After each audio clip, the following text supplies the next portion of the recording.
ওং নমো ভগবতে বাসুদেবায়, জয় মা লক্ষ্মী।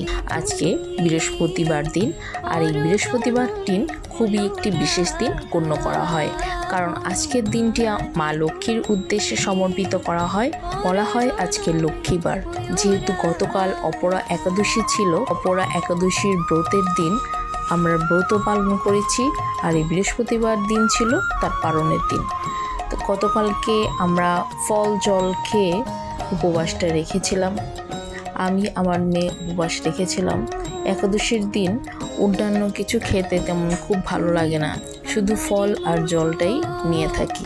সকালবেলা এভাবেই একাদশীর উপবাস ভঙ্গ করলাম, আর কত রকমের ভাজা আর সেমাইতে ঠাকুরকে ভোগ নিবেদন করে আমি একাদশীর উপবাস ভঙ্গ করেছিলাম। সকালের পূজা সেরে তারপর ঠাকুরের থালা বাসনগুলো সুন্দর করে ভালো করে চকচক করে